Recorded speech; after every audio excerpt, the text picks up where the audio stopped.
역사를 잊은 민족에게 미래는 없다. 반갑습니다, 여러분. 김백약입니다. 중학교 3학년 역사2 역사기말 직전 시험 범위 총정리입니다. 상구의 성장부터 무신 정권까지 가보도록 하겠습니다. 자, 25쪽 고구려의 성장과 체제정비 먼저 보도록 하겠습니다.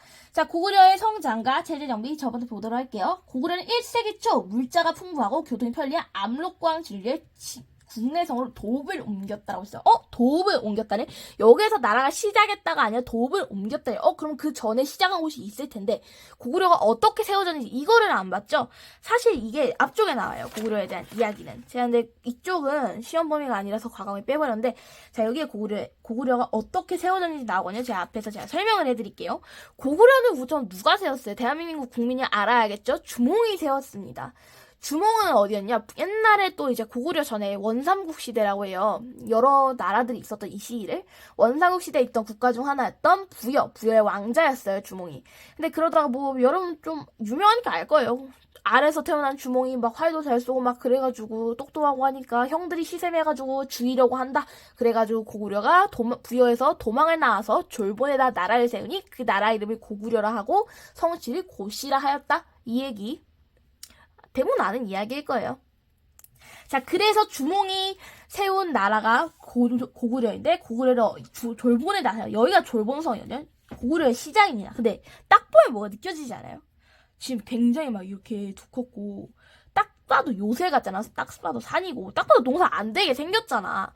이런 요새 같은 곳에 굉장히 수비에 유리하게 생긴 이 지형에다 나라를 세웁니다. 자, 근데 그 이유는요. 사실 주몽이 도망자였기 때문이에요. 도망자여가지고 굉장히 저런 요새같이 농사도 안 되는 곳에다 지어가지고 농사를 못하니까 옆에 있는 동해와 옥저를 약탈하고 막 그래요. 자, 그래서 이제 이렇게 척박하고 교통과 물자도 안 좋은 이 졸본에서 어디로 옮기냐? 국내성으로 수도를 옮깁니다. 자, 국내성으로 수도를 옮긴 이유는요. 물자와 교통을 위해서. 누가 옮기냐면 여기 교과서에는 안 나오는데 유리왕이 옮겨요. 국내성으로. 자, 그 다음에 고구려는 1세기 후반 태조왕 때 동해안으로 나아가 옥저를 정복합니다. 태조왕의 옥저 정복. 자, 아까 제가 잠깐 언급했어요. 고구려가 농사가 처음에 졸본 쪽에서 농사가 안 되니까 옆 나라를 약탈하고 했다. 그중 약탈 많이 했던 데가 동해와 옥저였다. 그중 하나였던 옥저를 정복합니다. 누가? 태조왕이. 어떤 왕이 어떤 것을 했는지 이게 외워야 돼요. 이게 진짜 중요합니다. 자, 그 다음에요. 2세기 고국 천황 때는요. 수도와 지방을 각각 5부로 나누고요. 지방의 관리를 파견한 행정 구성 업무를 안준 후에 고국 천황 빈민 규제하기 위해 무엇을 실시하냐? 진대법을 실시합니다. 진대법 잠깐 아래 보도록 할게요. 고국 천황이 실시한 겁니다. 고국 천황은 호라비, 과부, 호와 홀로 사는 노인, 병들고 가난하여 스스로 살아갈 수 없는 사람들을 찾아 구제하게 하였다. 매년 봄 3월부터 가을 7월까지 관청의 곡식을 대여하게 하고 겨울 10월에 이르러 갚게 하였다. 이게 무슨 일이냐? 이 진대법이라는 게 이거거든요. 뭐냐면 이제 농사를 짓잖아요. 농사를 짓는데 만약 흉작이 들어서 많이 재배라고 하나? 재배를 하지 못하면 먹을 게 없잖아요. 그래서 굉장히 굶주리는 백성이 많을 거고. 자, 그럴 때 어떻게 하냐? 나라에서 관청에서 빌려줍니다. 곡식을. 너희들 이거 먹어. 이거 먹으면서 살고 농사 지어. 이렇게 빌려주고요. 그 다음에 이제 가을이 되면 추수를 할 거 아니에요. 추수를 해서 이제 그때 곡식이 나오면 관청에다 다시 갚는 그런 제도를 진대법이라 합니다. 그러니까 굉장히 빈민구제에 힘을 썼다. 누가? 고국 천황이. 이렇게 기억하시면 될 것 같고요. 안정된 왕권을 확립하면서 구조를 사실 중요하지는 않아요. 그다음에 미천왕 때는요. 낙랑군을 멸망시키고요. 고국 원왕 때는요. 선비족이 세운 전연의 침입으로 수도가 함락이 되는 일이 발생합니다. 또한 평양성을 백제한테 공격을 당해요. 이러면서 고국 원왕이 전사를 하게 됩니다. 백제한테 아까 고국 천왕도 나왔고 고국 원왕도 나왔는데 자, 고국 천왕, 고국 원왕 이거 구분하는 방법은 그냥 간단해요. 전연한테 침략을 받았고 그 다음에 백제에 의해서 갑자기 기억이 나. 전사를 한 왕은 고국 원왕이다. 고국 원왕. 원통하게 전사를 했다. 이렇게 기억하시면 될 것 같아요. 다음 보도록 할게요. 자, 중앙 집권 체제 확립 보도록 하겠습니다. 자, 소술망. 너무너무 중요해. 자, 4세기 후반 나온 소수림 왕은요, 위기를 극복하고 사회를 안정시키기 위해 국가 체제를 다시 정비를 할 때, 자, 아까 말했잖아. 고국 원왕이 어떻게 돼? 원통해 하면서 목이 잘려서 전사를 해서 왕이 죽는 초유의 사태가 발생해요. 그 다음에 왕위에 오른 소수림 왕은요, 이 국가적인 위기를 어떻게 타개하냐. 이게 중요한 거죠. 자, 그러면서, 자, 무엇을 하냐? 불교를 받아들이고요. 태학을 세우면서 인재를 양성합니다. 율령을 반포해요. 불교, 태학, 율령. 자, 이 중에서 특히 율령과 불교. 얘네는 이제 삼국하면서 계속 나올 거야. 소수림왕 고구려 할 때도 나오고요. 백제 할 때도 나오고요. 신라 할 때도 나와요. 그냥 이거만 생각하면 돼. 자, 불교는 왜 공인했냐? 사상을 하나로 통합하기 위해서 공인을 합니다. 자, 생각을 해봐. 고구려에서요. 자, 고구려는 굉장히 옛날이잖아. 이때는 막 진짜 막 믿는 신이 가지각색했어. 뭐 어떤 사람은 곰을 숭배하고, 어떤 애는 호랑이를 숭배하고, 어떤 애는 해를 숭배, 어떤 애는 땅, 막 바람, 이런 거 다 숭배하고 막 난리가 났어. 애들이 막 하나에 딱 다 같이 하는 이 하나의 형상이 존재하지 않았던 거야. 통일이 되지 않았던 거예요, 사상이. 자, 그런데 이때쯤이면 이제 불교가 어디에서 시작되냐? 인도에서 시작이 되거든요. 인도에서 시작해서 인도에서 중국으로 건너고 중국에서 고구려를 건너 와서 고구려에 정착을 해요. 그래서 고구려에 정착한 불교를 이제 국교로, 아니 국교는 모르겠다. 국교는 고구려 이제 불교를 수용을 하면서 받아들이고 멀리 전파를 하면 우리 국민들한테 불교를 믿어라. 너희들 이제 해탈을 하고 막 수행을 하고 막 이렇게 해라 하면서 이제 너희들이 이제부터 뭐라고 하지? 석가모니를 믿어라. 약간 이런 식으로 사상을 하나로 통합한다. 이러면서 왕이 이게 의미하는 게 무엇이냐? 이것만 생각하시면 돼요. 왕이 종교적 권한을 얻었다. 종교적 권한을 얻었다. 이렇게 기억하시면 되고요. 그 다음에 태학을 세워서 인재를 양성했다. 인재 양성, 이거도 계속 나올 거예요. 인재 양성. 이거야. 태학에서 유학을 가르쳤거든요. 유학을 뭐라고 해? 유학은 무슨 학문이냐? 나라에 충성하고 부모님께 효도하라. 이게 바로 유학이에요. 나라에게 충성을 요구하는 것. 자, 이거도 무엇을 의미하냐? 자, 왕이 교육의 권한을 가진다. 이렇게 생각하시면 되겠습니다. 자, 그다음 율령을 반포하면 율령이 무엇이냐? 법이라고 생각하시면 돼요. 내가 알기로 당나라 때 만들어진 것으로 알고 있는데 당나라에서 막 이제 해가지고 막 여러 동아시아로 다 뻗어나간 게 율령이에요. 그래서 법인 율령을 반포하여 통치 조직을 정비하였다. 왕이 법적 권한을 갖게 되는구나. 이렇게 생각하시면 됩니다. 율령이 반포되기 이전까지는요. 이제 막 오부로 나눴다고 했잖아요. 지방 오부, 수도 오부. 자, 그래서 이제 막 각 부마다 이제 막 어떤 사람은 어떤 데는 사람을 죽이면 너는 죽어야 돼. 아니면 어떤 데는 그냥 돈만 주면 풀려나. 이런 식으로 가지각색이었어요. 근데 율령을 반포하면서 다 똑같이 통일이 된다. 이런 식으로 왕이 그냥 이것만 기억하면 돼. 왕이 법적 권한을 가진다. 왕이 다 권력을 가지는 거예요. 왕한테 다 집중이 되는 거야. 그래서 중앙집권 체제라고 합니다. 고구려에서 중앙집권 체제의 문을 연 건 소수림 왕이에요. 소수림 왕 너무너무 중요합니다. 자, 그 다음에 광개토 대왕입니다. 광개토 대왕 북쪽으로 갔어요. 나중에 남쪽으로 나가는 왕 나와요. 북쪽으로 간 건 광개토 대왕입니다. 보도록 할게요. 4세기 말 왕위에 오른 광개토 대왕은 중국과 혼란한 상황과 체제 정부를 안정된 왕권을 바탕으로 대규모 정복 활동을 펼쳐요. 자, 이거 진짜 중요합니다. 한강 이북을 차지하는데 이북이 중요해. 한강을 전체 다 차지하지 않았어. 광개토 대왕 때는. 광개토 대왕 때는 한강을 한강 북쪽 지역만 차지를 하고요. 다 차지하지 않습니다. 그 다음에 외에 공격받은 신라가 고려에 도움을 요청하자 외를 격파하고 낙동과 하류까지 나아갑니다. 자, 그 다음에 거란과 후연도 격파하고, 자, 이거 중요합니다. 고구려는요, 영락이라는 독자적 연호를 사용해요. 이게 무슨 말이냐? 연호가 뭐냐면요, 이 연도를 세는 단위거든요. 예를 들자면 이제 대한민국도 연호가 있긴 있거든요. 잘 쓰이진 않아. 대한민국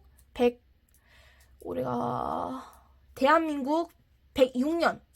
이런 식으로 나라를 세우는 약간 이거 일본도 약간 이런 식으로 하잖아요. 일본도 메이지 몇 년, 메이지 16년 막 우리나라도 세종 2년 막 이런 식으로 말을 하잖아요. 같은 거예요. 그게 바로 연호입니다. 자, 영락이란 연호를 사용하고요. 자, 그다음에 또 중요해. 광개토 대왕이 스스로 태왕. 태자가 클 태, 왕짝이야. 그러니까 여기 있네. 크고 위대한 왕이다. 스스로 굉장히 자존감이 높아요. 광개토 대왕은.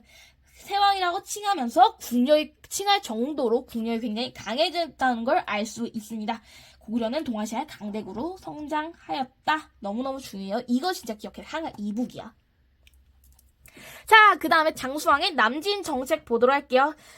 광개토대왕 다음에 나온 진짜 중요한 왕 장수왕입니다. 자, 장수왕은요 강대국으로 떠오른 중국에 북위에 사신을 보내고요. 중국 남조와도 외교 관계를 맺습니다. 또한 이제 이때 수도를 다시 옮깁니다. 이때 수도를 다시 옮기는데 아까 그 전까지는 어디였죠? 졸본 다음에 국내성 다음에 어디로 옮기냐? 바로 평양으로 옮긴다. 이제 이때 여기로 평양으로 옮긴 후에 멸망할 때까지 고구려는 쭉 평양에 정착을 해요. 자, 수도를 왜 평양으로 옮겼냐? 여러 가지 설들이 있지만 우리 교과서에는 뭐라고 하냐? 국내성에 기반을 두었던 귀족 세력을 약화하기 위해서라고 합니다. 그러니까 약간 이런 식으로 비유하기 좀 그렇긴 한데 어쨌든 나는 경기도민이니까 상관없으니까 그냥 할게요. 자, 우리 서울 사람들 서울에 살죠. 수도에 살잖아. 그래가지고 이제 약간 좀 텃세를 부려. 그리고 텃세를 부려서 나는 서울 사는데 니는 지방 사네 약간 이런 느낌이야. 똑같아요. 국내성에 살던 귀족도 우린 서울에 사는데 하면서 텃세를 부려. 그러면서 귀족들도 굉장히 권한이 높아져요. 자, 내가 이거 계속 말할 거야. 귀족의 권한과 왕의 권한은요 무조건 반비례 관계야. 어쩔 수가 없어. 왕의 권한이 높아지면 귀족의 권한도 낮아지고요. 귀족의 권한이 높아지면 왕의 권한이 낮아집니다. 무조건 반비례 관계거든요. 근데 국내성에 있던 귀족들이 권력이 차지하네? 권력이 높네? 그럼 왕권이 낮아질 수밖에 없잖아요. 그럼 얘네를 좀 견제해야겠다. 수도를 옮겨야겠다. 그래서 평양으로 옮겼다. 이렇게 설명하고 있습니다. 우리 교과서에서는. 자, 그 다음에 너무너무 중요해. 장수왕의 정책. 무슨 정책? 남진 정책. 남진 정책을 추진한 왕 누구라고? 장수왕이라고. 장수왕이 남진 정책을 추진하고요. 남진 정책을 추진하면서 한강 유역으로 진출을 합니다. 자, 한강 유역을 진출하면서 한성을 함락하는데 이 얘기는 이따가 백제할 때 할게요. 한강 유역으로 진출하면 한강을 이때 다 먹게 됩니다. 자, 다시 말할게. 진짜 중요해서 하는 말이야. 광개토 대왕은요, 한강의 이북만 차지했습니다. 북쪽만 차지를 했어요. 다 차지하지 않았어. 자, 그런데 장수왕 때 와서 한성을 함락시키고 한강을 모두 다 차지를 하게 됩니다. 자, 그 다음에 이는 충주 고구려비에 나와 있습니다. 자, 그러면서 고구려를 천하의 중심이라고 생각합니다. 이게 바로 고구려의 독자적인 천하관. 자, 진짜 중요한 거 하나만 더 보고 고구려 끝내도록 할게요. 자, 고구려는 자신을 천하의 중심이라고 했다. 이게 바로 고구려의 독자적 천하관이라고 했어요. 자, 그리고 이게 바로 무엇이냐? 중국의 동북공정에 대한 반박이에요. 중국에서 이제 우리나라의 역사와 문화를 자기네 역사와 문화라고 하는 동북공정이 굉장히 빈번하게 일어나고 있거든요. 우리는 그걸 반박할 수 있는 근거가 있어야 합니다. 자, 그래서 그 근거가 무엇이냐? 자, 중국이 고구려 자기네 역사를 자기네 영토에 있었으니까 개소리죠. 어떻게 반박을 하냐? 고구려의 독자적 천하관을 가지고 반박을 할 수 있어야 합니다. 고구려는 자신을 천하의 중심이라고 생각을 했어요. 무슨 근거로 천하의 중심이라 생각을 했냐? 자, 첫 번째, 독자적 연호를 사용합니다. 영락이라는 독자적 연호를 사용하죠. 자, 근데 이게 왜 중요하냐? 연호라는 거는요, 황제의 나라에서만 사용할 수 있는 거야. 황제의 나라가 어디야? 중국이잖아. 중국에서만 사용할 수 있는 연호를 우리나라에서 썼다? 고구려에서 썼다? 고구려와 중국은 대등했구나. 이걸 알려주는 겁니다. 자, 그 다음에 태왕이라고 칭해요. 스스로 크고 위대한 왕이라 칭해. 이것도 중국과 대등하구나. 우리 그냥 좀 개쩌는 나라구나. 이거 알아두셔야 되고요. 자, 그 다음에 주몽은 천재의 아들이다. 스스로 주몽을 천재의 아들이라고 해요. 근데 사실은 주몽은 천재의 아들이 아니라 천재의 손자거든요. 이건 좀 신화적인 얘기긴 한데, 주몽의 아빠가 해모수라는 사람이에요. 그 다음에 이 해모수라는 사람이 천재의 아들이에요. 이 천재가, 제자가 아이가 아니고 어이야. 하늘천, 그 다음에 제가 황제 제자야. 그래서 하늘의 왕의 아들이다. 사실 손자긴 한데, 스스로 이렇게 말해요. 주몽은 천재의 아들이다. 이건 무슨 말이야. 주몽이 누구예요? 창업군주란 말이죠. 고구려의 창업군주가 천재의 아들이야. 그럼 고구려는 굉장히 고귀한 나라구나. 개쩌는 나라구나. 이렇게 생각하시면 되겠습니다. 즉, 이게 바로 고구려의 독자적인 천하관이었다. 얘도 너무너무 중요해요. 이것만 보고 하자. 자, 수도변천 뭐라고? 졸본에서 국내성에서 평양으로. 자, 졸본에서 국내성 왜 갔어? 물자와 교통을 위해. 자, 국내성에서 평양으로 왜 갔어? 국내성 귀족을 견제하기 위해. 아시겠죠? 자, 백제 보도록 할게요. 백제의 성립입니다. 백제는 마한의 소국에서 시작을 했어요. 마한이 어디냐? 마한이 어디냐? 내가 보여드릴게. 여기 뒤쪽에 있거든? 여기다 사만. 지도로 가야겠다. 자, 사만이 여기 있어요. 한마도 남부 지역에 있었던, 남한 지역에 있었던 세 개의 나라가 사만인데, 그 중에 하나, 이쪽에 있었던 게 바로 마한입니다. 여기에서 시작을 해요. 마한은 소국 중 하나에서, 이게 43개인가? 그 정도 있거든요. 그 중 하나에서 시작을 한 나라였습니다. 부여와 고구려에서 내려온 세력이 한강 유역의 토착 세력과 연합하여 건국을 하였다. 한강 유역은요, 농경이 발달해요. 이 한강을 첫 번째로 차지한 나라가 백제였어요. 한강에서 세워진 나라가 백제인데, 이 한강이라는 게 굉장히 중요합니다. 약간 스포 먼저 때리고 가자면요. 이 삼국 중에서 고구려 백제 신라 있잖아요. 이 고구려 백제 신라 중에서 가장 먼저 전성기를 맞이한 것은 어디냐? 백제예요. 그 백제가 4세기에 전성기를 맞이하고요. 그 다음에 고구려가 5세기에 전성기를 맞이합니다. 그 다음에 6세기에 들어서서 신라가 전성기를 맞이를 해요. 자, 근데 이 전성기를 맞이한다. 이게 그 기준의 척도가 되는 게 바로 한강이에요. 한강을 어디가 먹었냐? 한강을 먹은 곳이 어디냐에 따라서 나라가 변합니다. 한강을 먹는 왕이 전성기를 이끄는 왕이다. 이렇게 생각하시면 돼요. 그래서 약간 지도 같은 문제가 나오고, 자, 여기서 전성기 나라 이런 거 고르시오. 이런 식으로 문제는 안 나올 거야, 아마. 약간 좀 그런 게 나올 거예요. 그러면, 아니면 이게 몇 세기의 사진이냐, 언제쯤의 사진이냐, 언제쯤의 지도냐, 이렇게 나오면요. 한강을 보고 판단하시면 됩니다. 자, 한강을 백제가 먹고 있다. 그럼 백제의 전성기구나. 또 한강을 고구려가 먹고 있구나. 그럼 고구려의 전성기구나. 또 한강을 신라가 먹고 있다 하면은 신라의 전성기구나. 이렇게 생각하시면 되겠습니다. 자, 그래서 한강 유역에서 시작을 하고요. 농경이 굉장히 발달하였습니다. 성장과 체제 정비 보도록 할게요. 고이왕 때 관복의 색을 다르게 했어요. 관리의 등급도 마련하고요. 또한 주변에 마한의 소국을 복속을 해요. 내가 아까 말했지. 마한이 소국이 43개인가 있었어. 자, 그중 하나에서 시작을 한 나라였다 했어. 근데 모든 이 43개 모든 나라를 다 먹어버린 거야, 백제가. 그럼 어마어마한 세력이 커졌겠죠? 자, 그러면서 한반도의 중부 지역을 확보했습니다. 자, 그 다음에 침류왕이 동진으로부터 불교를 받아들여요. 불교를 받아들였네? 중앙 집권 체제의 발판이 됐다. 이렇게 생각하시면 돼요. 그다음에 백제에선 왕족인 부여씨가 여러 귀족 세력을 연합하여서 정치를 주도하였고요. 백제는 회의체를 운영하는데 그게 바로 정상회의입니다. 이 회의체도 각각 세계 삼국 다 있어요. 백제 초기의 고분문화 이것도 보도록 할게요. 자, 고분이 뭐냐면 무덤이에요. 무덤 봐봐요. 이거랑 이거 얼핏 보면 어때요? 되게 비슷하게 생기지 않았어? 자, 근데 이건 뭐야? 여기는 고구려 고분이고요. 이거는 백제 고분이에요. 근데 백제 고분이랑 고구려 고분이 굉장히 비슷하네? 이걸 통해서 알 수 있는 게 무엇이냐? 백제의 건국 중심 세력이 고구려와 같은 계통의 집단이다라는 것을 보여줍니다. 이렇게 초기에 비슷한 고분을 통해서 알 수 있습니다. 자, 그 다음에 백제의 전성기를 이끌었던 왕, 그게 바로 누구냐? 근초고왕이다. 근초고왕 보도록 할게요. 4세기 중반 근초고왕 때는요, 백제는 활발한 대외 활동을 벌였습니다. 남쪽으로는 남한의 남은 세력을 복속하여 남해안까지 진출을 하였고요. 가야의 영향력도 행사해요. 그 다음에 고구려를 공격합니다. 황희도 일부 지역까지 영토를 굉장히 넓히고 외와 교류를 했는데, 외와 교류한 흔적 여기 보도록 할게요. 짠. 이게 칠지도라는 건데, 얘가 굉장히 중요한 이유가 무엇이냐? 바로 임나일 본부설.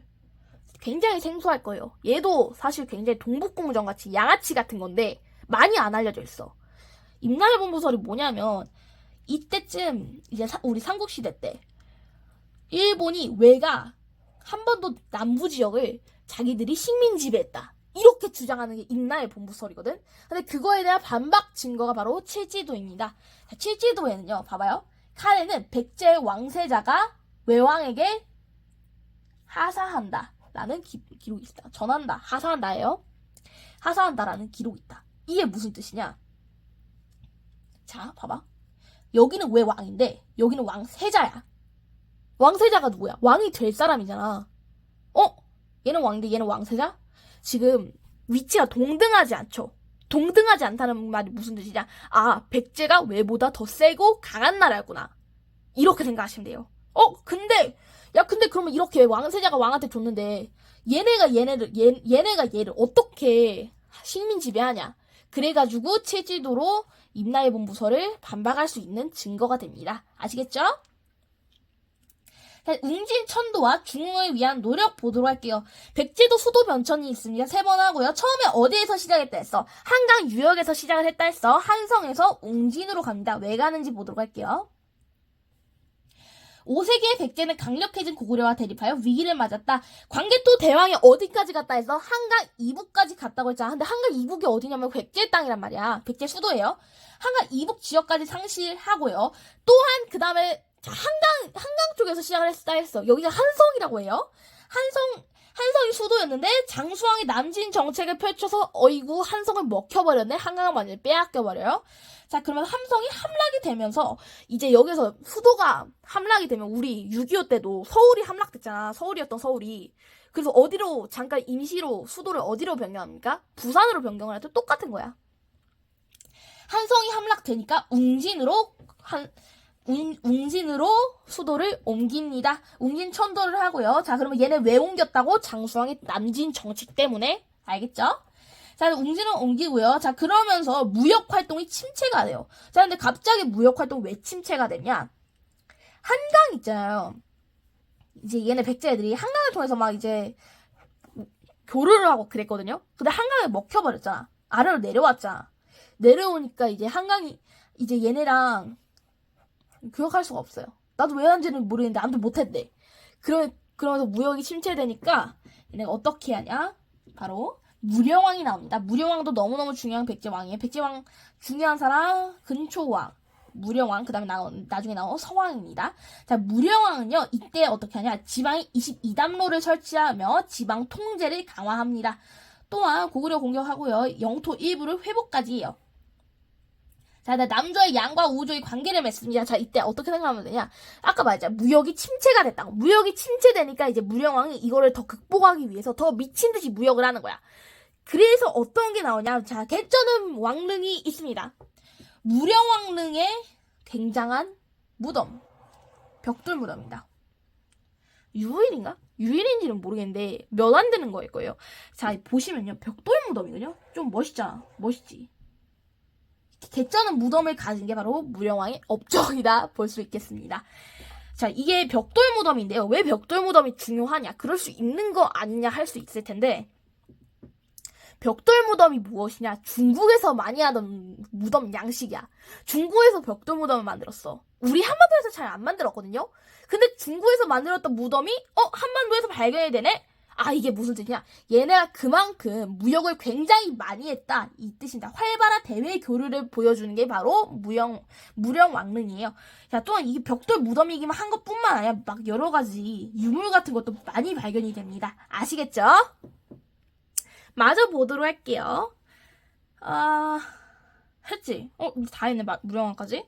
자, 뒤쪽에 나오면 진짜 그 다음에 백제의 가장 중요한 왕 또 나옵니다. 성왕입니다. 우리 백제에서는 기억해야 할 왕 크게 3명 있어요. 누구? 성왕, 근초고왕, 그 다음에 순서대로 할게요. 근초고왕, 나 갑자기 미안해. 잠깐만.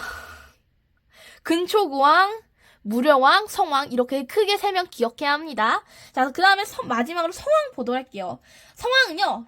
수도를 어디로 옮기냐? 사비로 옮깁니다. 그 이유는 뭐냐? 넓은 평야와 교통에 유리하기 때문이라고 하네요. 나라 이름을 일시적으로 남부여로 고치고요. 막 어쩌고저쩌고 하는데 이때 신라와 연합하여 나제동맹을 맺습니다. 나제동맹을 맺고 고구려를 공격하는데 이 나제동맹에 대해서 왜 좀 설명이 필요할 것 같아. 이 교과서가 너무 빈약해. 빠진 게 너무 많아. 나제 동맹을 맺는데 이 나제 동맹 신라와 연합을 했다 했잖아요. 자, 이때 봐봐. 이때가 언제냐? 한성이 원래 수도였는데 한성을 빼앗겼어. 장수왕에 의해서 빼앗기니까 이제 얘가 이때 그리고 그러면서 이제 막 그러니까 이제 성왕이 이제 좀 그런 거야. 그래가지고 신라한테 SOS를 치고 야 우리 동맹할래? 합니다. 그래가지고 동맹이 체결이 돼요. 그래서 체결된 게 낮의 동맹인데 이게 낮의 동맹이 뭐냐면 우리가 힘을 합쳐서 고구려를 몰아내고 한강을 땅 따먹게 하자. 이게 중요해. 한강을 나눠 먹자예요. 자, 들어봐. 자, 그래서 마저 볼게. 내가 진짜. 자, 그러면서 낮의 동맹을 맺고 고구려를 공격합니다. 결국 한강 하류 지역을 되찾았어요. 자, 근데 백제가 한강 하류를 먹고요. 신라가 한강 상류를 먹기로 했거든요, 분명히. 근데 말이에요. 낮의 동맹을 깼어. 누가? 진흥왕이 깨면서 얘네가 관산성에서 전투를 치릅니다. 그래서 이 관산성 전투에서 아이고 성왕의 목이 날아가요.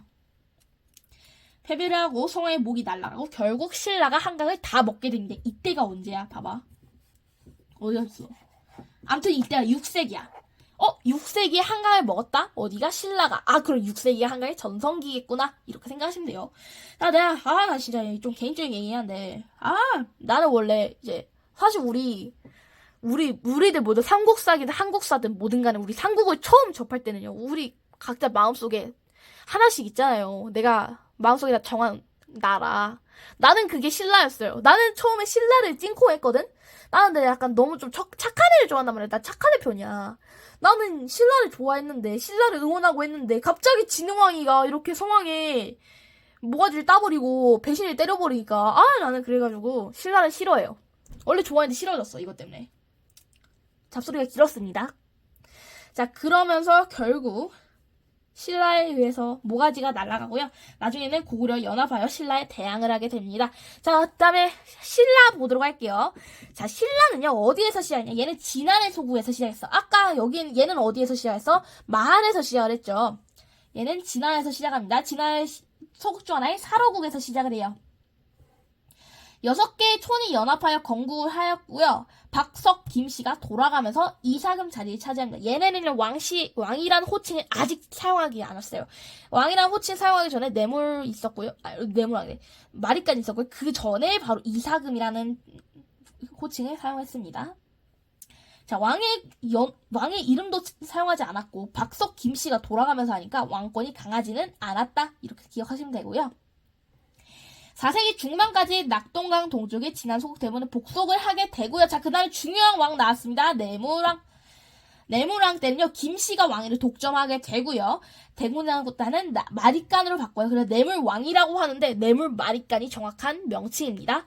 내물마리간이요. 김씨가 왕위 독점하고 마리간으로 바꿨다. 자, 그 다음에 중요한 거. 왜군을 격퇴하는데요. 자, 신라에 왜군이 켜들어와요. 그래서 내물왕이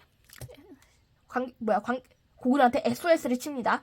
광개토한테 도움을 요청하고요. 왜군을 격퇴하였습니다.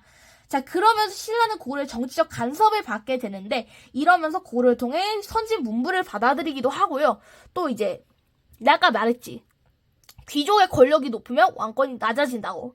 자, 그러면서 광개토대왕을 이용하여 정해진 고구려를 이용하여 귀족의 권력을 낮추기도 하는 등 좀 이용한 것 같아요. 이용했다고 보고요. 하면서 또한 정치적 간섭에서 벗어나야 하였다. 자, 이거 보도록 할게요. 경주 호총 출토 청동 광개토대왕 명호. 자, 근데 봐봐. 광개토대왕 명호인데 경주에서 출토가 됐네. 이게 무슨 말이냐? 그냥 이것만 알면 돼요. 그만큼 광개토대왕의 명호가 경주에서 출토된 만큼 신라와 고구려가 꽤나 각별한 사이였구나. 이런 식으로 알면 되겠습니다. 여기 있네. 광개토대왕 이용 왜군 격퇴 명호 여기 나와있네. 귀족 견제로 몰아내고요. 자, 그 다음에 진짜 중요한 왕, 지증왕. 나라 이름이 드디어 이때가 신라로 정합니다. 그 전까지는 뭐였어? 사로국이었어. 사로국에서 신라가 되고요. 왕이라는 친구도 드디어 씁니다. 그 전에는요, 이사금, 마리강, 그 다음에 왕, 드디어. 지방의 통치 조직을 정비하고요. 지방관을 파견하고요. 그 다음에 우상국을 정복합니다. 우상국 정복한 게 왜 교과서에 나오는지 알아? 우상국이 울릉도거든요? 울릉도 옆에 뭐가 있어? 우리 땅이잖아. 우리 땅 독도가 있어요. 우상국 옆에. 그래가지고 이거를 교과서에다 굳이 넣는 거다. 이사금이 누구냐? 신라장군 이사부. 써주자. 이사부와 우상국을 정복하면서 영토를 확장합니다. 그 다음에 나온 버풍왕이 뭐 했어? 율령을 반포해요. 너무너무 중요해. 내가 상고할 때 계속 나온다 했지. 율령, 불교. 얘는 진짜 율령, 불교. 그 다음에 또 기타, 교육기관. 이 세 개가 중앙집권 체제할 때 꼭 나와. 그냥 필수 코스야. 무조건 중앙집권 체제하려면. 버풍왕이 율령을 반포하고요. 그 다음에 상대등을 설치합니다. 상대등이요. 이제 얘네는 자 귀족회의 나오거든요. 귀족회의에 얘네는 신라는 화백회의를 했어요. 이 화백회의에서 대빵을 먹는 애가 상대등이라는 거예요. 그다음에 불교도 공인합니다. 그 다음에 금강가야를 정복해요. 금강가야 이게는 조금 뒤쪽에 가서 해보도록 할게요. 다음에 신라의 또 중요한 왕 진흥왕입니다. 아니구나. 순환. 자, 진흥왕은요, 영토 확장하고요. 그 다음에 이 진흥왕이 성왕과 연합을 합니다. 나제 동맹이요. 그래서 한강 상류를 차지하고요. 그러면서 백제 통수를 치고 다시 한강 하류의 지하까지 빼앗아 버려요. 나쁜 놈. 그러면서 고구려와 백제의 연결을 차단했다. 이게 무슨 말이냐? 지도 보자. 지도가 어디 나와있니? 여기 있다. 아니야. 여기 있다. 봐봐. 여기가 한강이거든요. 여기가 한강인데 신라가 이렇게 먹어버렸어. 이러면 어떡해? 백제는 여기 있는데. 여기가 아니지. 약간 이럴 거야 아마. 이쯤에 백제가 있고 여기에 신라가 있어. 이러면 백제랑 고구려가 막혀버렸네? 이렇게 생각하시면 될 것 같아요. 간단하죠? 백제 연결을 차단하고요. 또한 황해를 통해 이제야 드디어 중국과 직접 교역할 수 있게 됩니다. 신라 위치를 보면요. 봐봐. 신라는 여기 구석탱이에 처박혀있어. 그래서 얘는 뭐 중국으로 갈 수 없어. 이 시대 기술력이 얼마나 뛰어났겠냐고. 이렇게 돌아서 중국에 갈 수 있었을 것 같아? 안 되지. 그래서 얘네는 고구려를 통해서 백제를 통해서 간접적으로 중국의 선진 문물을 받아들였어요. 근데 얘네가 한강을 먹어낸 아싸묘 좋아라 하고 드디어 황해를 통해 직접적으로 중국과 교역을 할 수 있게 됩니다. 언제라고? 진흥왕 때. 이때가 6세기. 6세기가 신라의 전성기입니다.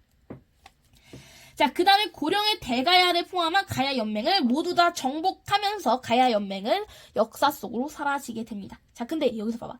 가야 왕국? 아무튼, 가야 연맹이라고 하죠? 이거 기억하셔야 요 이따 할 거야, 가야, 다시. 그 다음에 연맹 전무하고요. 그 다음에 고구려의 영토인 함흥평야까지 진출을 합니다. 고구려의 영토까지 갈 정도로 신라가 굉장히 강해졌다 볼 수 있는 부분이에요. 자, 또한 화랑도를 국가 조직으로 재편해서 인재를 양성하였다 교육이잖아. 이게 뭐라고? 충이라고. 나라에 충성할 인재를 양성하였다. 중앙 집권할 때 꼭 나온다 했죠. 교육기관. 또 황룡사를 지었다. 황룡사 이거 약간 좀 혼돈하는 분들 계시는데 진흥왕이 지은 겁니다. 아시겠죠? 자, 그 다음에 가야 보도록 할게요. 가야 연맹이 성장하다. 자, 이거 먼저 보고 갈게. 자, 원래 가야는 연맹 왕국이에요. 나머지 고구려, 백제, 신라는요, 왕으로 집중되는 중앙 집권 체제 국가였거든요? 근데 얘네는 연맹 왕국이야. 나라가 이제 연맹 체제니까 막 여러 개가 있어. 6개가 있어요. 이름 기억 안 나는데 6개가 있어요. 6개가 다 같이 협동해서 만들어진 연맹 왕국이 바로 가야입니다. 자, 가야는요, 처음에 나라가 6개가 있다고 했잖아요. 그 중에서 금강가야가 있었어요. 이 금강가야가 초기 가야 연맹을 이끌었고요. 그 다음에 나온 애가 대가야입니다. 대가야가 그 후기 가야 연맹을 이끌었어요. 자, 그럼 보도록 할게요. 가야의 성장과 금강가야의 발전입니다.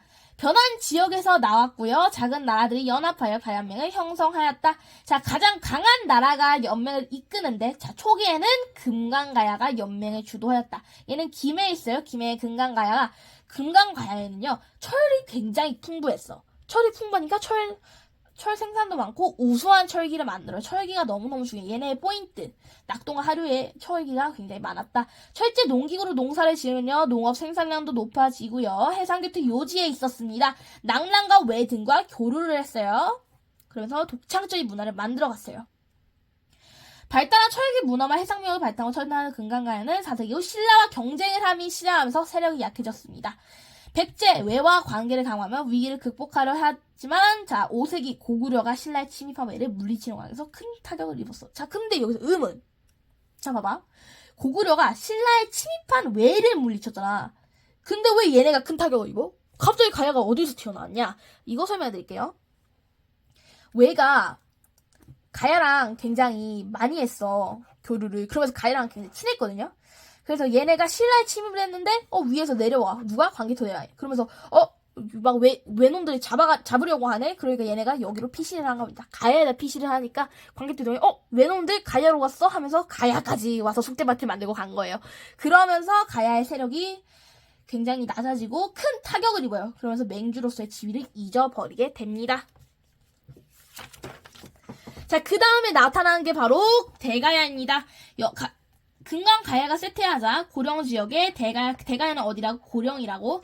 금강가야 어디였어? 김해. 참고로 저는 김해 김씨입니다. 그냥 하는 말이에요. 대가야가 연맹이 주도권을 장악하고요. 대가야는 토지가 비옥하고요. 지휘종은 여기 또한 지휘종은 철기를 만들었어요. 소백산맥 서쪽으로 세력을 확장하고요. 그 다음에 중국 남쪽에 사신도 보내면서 교류를 하고요. 외바도 교류합니다. 자, 그런데 얘네는 결국에 가야 연맹 단계에서 끝났잖아. 국가자가 되지 못했어. 그 이유 나옵니다.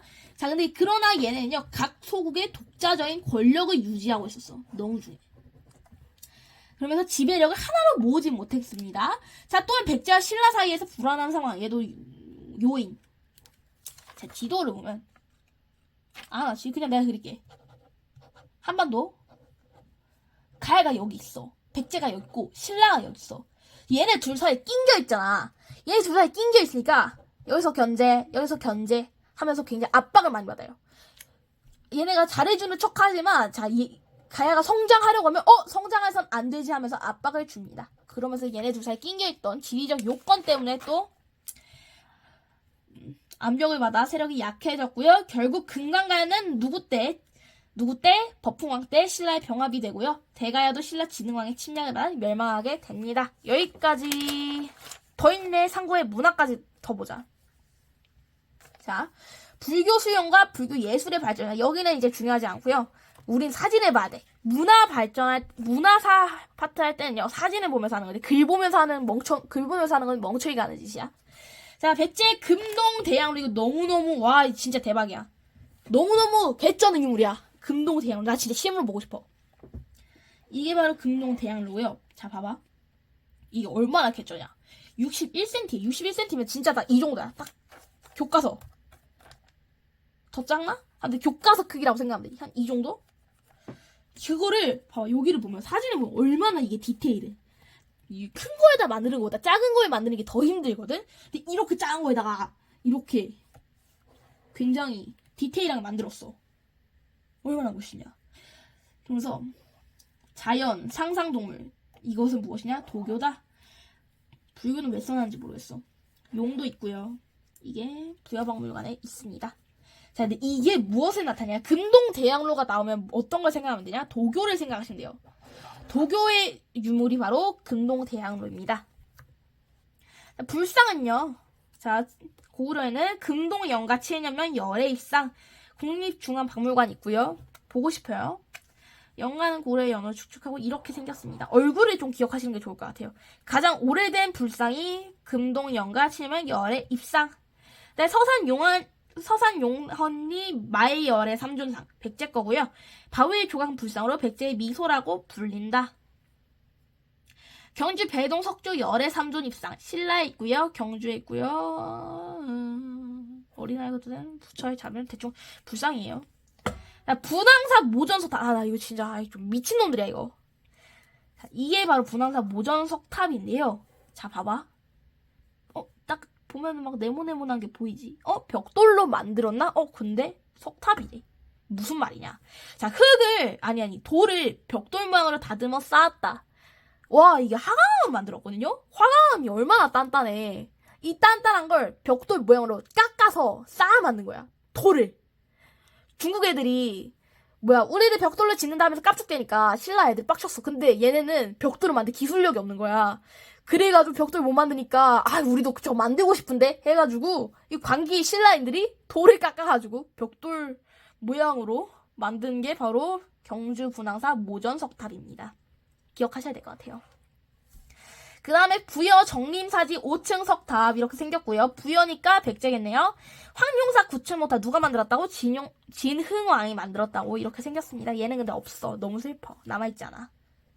자, 근데 이거만 기억하면 돼. 금동대양로는 뭐라고? 도교라고. 도교에 대한 이야기. 여기 안 나오나? 좋았다. 여기 나온다. 자, 도교 사상은요. 중국에서 전해졌는데 산천순배나 불로장생을 추구하는 신선사상과 결합되었습니다. 그러면서 귀족사에 환영받았고요. 고려의 고분에는요. 도교의 방위신이 그려져 있습니다. 방위신 이거 뭐야? 남방주작, 서랑백호 맞냐? 남쪽의 주작, 북쪽의 현무, 그 다음에 동쪽에 청룡, 서쪽에 백호 이런 사신, 도교의 방위신이 고려 고분에 나와 있고요. 또 백제의 산순이 벽돌에 나와 있습니다. 금동대양로에도 도교의 사상이 나타나 있어요. 나 이거 보러 갈 거야. 그 다음에 학문과 과학기술의 발달, 학문이잖아. 자, 볼게. 교육기관이 바로 학문이자. 고구려에서는 수도에 태양을 세워서 유교 경전과 역사 가르치고요. 백제에서는요, 오경 박사가 유교 경전을 가르칩니다. 그 다음에 신라 임신서기석에 나와 있는데, 이게 임신서기석이야. 이게 뭔 내용이냐? 자, 유교 경전을 공부하여 나라에 충성할 것을 맹세한다. 시, 상서, 얘기, 춘추전 차례를 공부하기를 맹세하며 기간을 3년으로 한다. 이게 뭐냐면 신라 청년 둘이서 우리가 유학을 공부하기로 3년 동안 유학을 공부하기로 맹세를 한다 하고 비석을 세운 거예요. 그게 임신서기석인데 약간 우리 현대로 치면 약간 이런 느낌이야. 이제 삼성 노트에다가 그냥 노트에다가 이제 고등학교 가가지고 나 수능을 위해서 3년 동안 죽은 척하고 공부만 할 것이다. 내가 공부할 것이다. 친구랑 같이 이거를 새겨놓은 걸 발견이 된 겁니다. 그런 격이에요. 유교를 공부한다고 했어. 신라에서는 유교를 가르쳐간 이유가 굉장히 중요했거나 알 수 있는 게 바로 임신서기석입니다. 젊은이들이 유교 경전을 공부했음을 알 수 있다. 역사설이 편찬합니다. 고구려는 유기를 간추려 영양 때 신집을 펴내고요. 근초광 때 서기, 그 다음에 신라는 국사. 근데 얘네는 인정되지 않는 걸로 알고 있어. 현재 존재하지 않는다. 천문학이 발달을 했어요. 자, 진짜 대표적이에요. 경주하면 생각나는 거. 첨성대로 천체 관측을 했습니다. 이 정도 보면 될 것 같아요. 여기 있다. 우리나라에서 가장 크고 오래된 익산 미륵사지 석탑. 백제 무왕 때 지어진 석탑인데 석탑이지만 목탑 양식으로 지었다는 특징이 있어요. 자, 근데 이거는 왜 표시해놨는지 모르겠네. 이게 일제강점기 때 많이 안 좋아져가지고 많이 붕괴가 되고 해가지고 일제 미친놈들이 우리가 콘크리트 싸가지고 복원하겠다 시고 콘크리트 싸가지고 이제 우리가 19년 동안 콘크리트 떼내고 복원을 했다고 합니다. 멋있죠? 삼국과 가야인의 생활 모습 보도록 할게요. 생활 모습. 삼국은 영토를 넓히고 지배체제를 정비하는 과정에서 신분제를 확립하였습니다. 자, 신분은 왕족을 비롯한 귀족, 평민, 천민으로 구분이 되는데, 자, 이거 진짜 시험 잘 나오고 유명하잖아. 신라는 뭐가 있어? 신라면 뭐야? 골품제입니다. 자, 다른 데는요, 왕, 귀족, 평민, 천민 이건데, 신라는 아니야, 우린 골품제 갈 거야. 골품제로 정치와 사회활동과 일상생활을 제한하였습니다. 이게 근데 골품제가 나중에 통일신라로 가면요 굉장히 사회적 문제가 돼요. 진짜 좀 안 좋아. 귀족은 비단 옷을 입고 보석을 치장하고 쌀과 고기 먹고 기와집에 사는데 평민들은 거친 배나 동묘가정으로 옷을 입고 조기장, 고리, 콩 등 쌀을 먹지 못하고 움집이나 기트집에 살았다. 그 다음에 자 이거 골품제 보도록 할게요. 신분에 따라 지배 크기 소유할 수 있는 말의 수가 달랐고요. 진골 6드품, 5드품, 4드품 앞에 그거 있는데 성골. 성골은 뭐냐? 성골은 완전한 진짜 로얄 패밀리. 막 피에서 로얄 젤리가 흐르는 로얄 패밀리. 완전히 엄마 아빠 양쪽 다 로얄한 피가 흐르는 그런 사람을 로얄 성골이라 하고요. 그 다음 성골 바로 아래가 진골이에요. 한쪽만 성골이고 다른 한쪽은 그냥 귀족인 애가 진골이고 그 다음에 6드품, 5드품, 4드품 되는 나중에는 5드품, 4드품이 그냥 사실상 합쳐진다고 생각하면 돼요. 그 다음에 고분 문화 너무 중요해. 고구려는요 초기에 돌을 쌓아 돌무지 무덤을 만들었다가 굴식 돌박 무덤으로 변합니다. 내가 이거 써놨을 텐데. 자, 그 다음은요, 구식 돌발문의 벽화를 그렸고요. 백제는요, 한성시기 고려 유산 형태인 계단식 돌무지 무덤.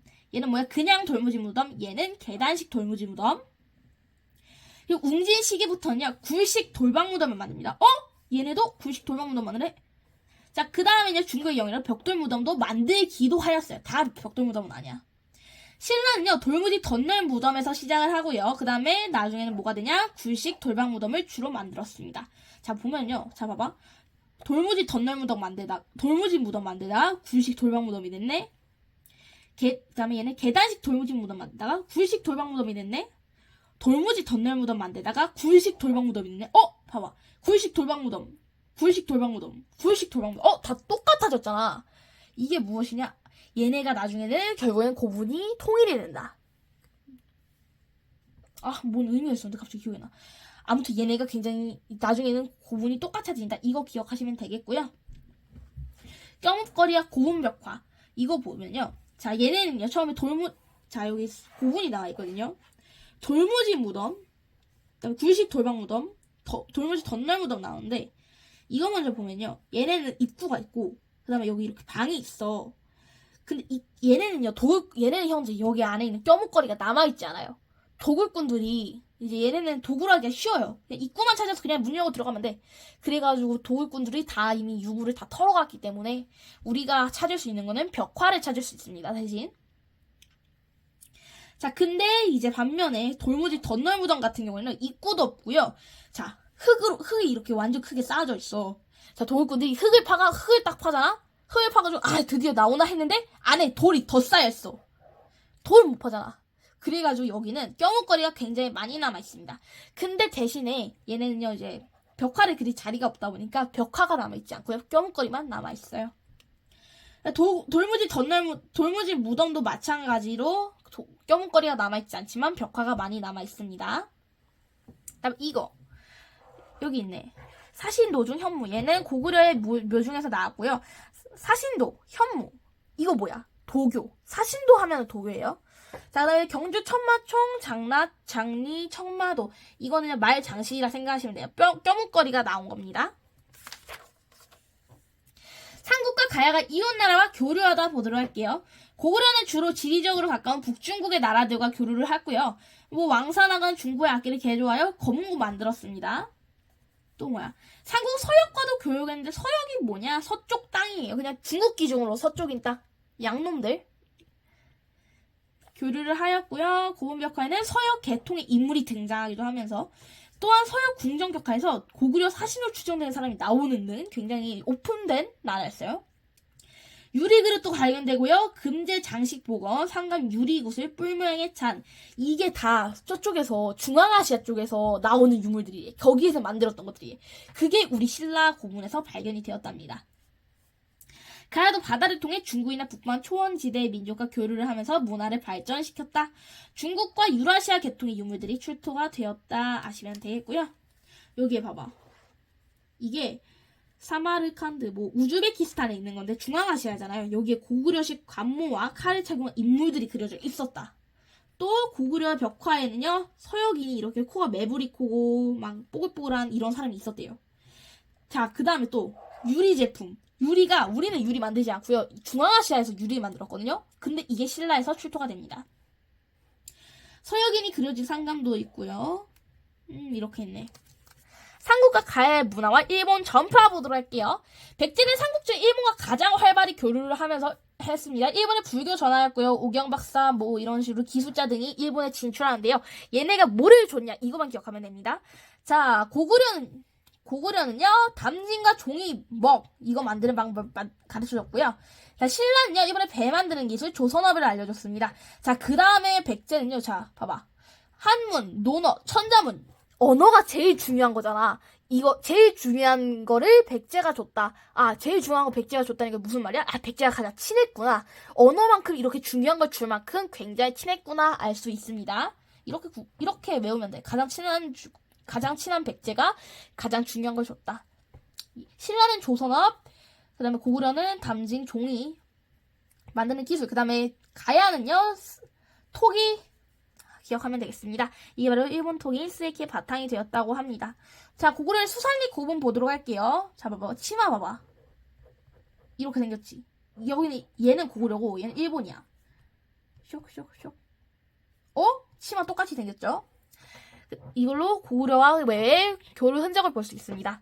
자, 얘는 가야의 토이고요. 얘는 일본 스에키예요. 아래 봐봐. 이렇게 되어 있고 막 이렇게 빵꾸 나 있어. 얘도 봐봐. 이렇게 되어 있고 빵꾸 나 있어. 똑같이 생겼네? 이걸로 얘네 교류를 알 수 있다. 자, 미륵보살 방가사에서 이게 백제 거고요. 이게 일본 겁니다. 똑같이 생겼잖아, 그냥. 이걸로도 얘네가 또 교류를 했다. 근데 이 방가사유상은요, 얘는 불상이거든요. 불교를 전파했구나. 이걸로 통해서 불교에 대한 교류도 알 수 있습니다. 용 이렇게. 끝났어. 1단원 끝났어. 근데 내가 이거 분량 조절 실패해가지고 2, 3단원, 4단원까지 있나? 이게 더 남았거든? 근데 이거 나눠서 올릴게요, 영상. 자, 그럼 오늘 여기까지 하도록 하겠습니다. 수고했습니다.